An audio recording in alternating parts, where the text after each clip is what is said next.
Hello guys, welcome to my channel crazy riding star. তো সব আমার সাথে থাকে আমার মনস্টার। তো মনস্টারকে নিয়ে আজকে আরও একবার বেরিয়ে পড়বো গাড়ির হুইল কভার সেটিং করার জন্য। তো অনলাইন থেকে আমি দুটো সেট হুইল কভার অর্ডার করেছিলাম তো গাড়িতে সেটিং করার জন্য। তো সেটা নিয়েই আজকে চলে এসেছি আমার একটা ফ্রেন্ডের দোকানে হুইল কভার সেটিং করার জন্য। তো দেখতেই পাচ্ছ অলরেডি ও গাড়িটা নিয়েই আমার গাড়ির চাকাটা সঙ্গে সঙ্গে খোলা চালু করে দিয়েছে।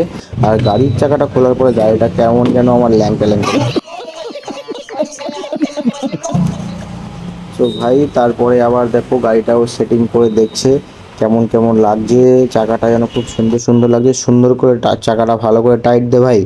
ভালো করে টাইটটা না দিলে যদি রাস্তাঘাটে গাড়ি চালাতে চালাতে যদি খুলে যায় তখন আমার কি হবে এটা তো বোঝ। সুন্দর করে টাইট টাইট দিয়ে ও আবার ভালো করে চাকাটা এবং ডিসটা দুটো সেটিং করে দেখো গাড়িতে ইনস্টল করে দিয়েছে। দেখো ফাইনালি গাইজ লুকটা দেখো, ऑसम गाइस लुक लगा। और अगर तुम लोग नए हो तो सब्सक्राइब करो, वो जो लाल वाला बटन है उस पर फूट फेंक के मारो या फिर मोमबत्ती, मुझे नहीं पता, बस क्लिक हो जाना चाहिए।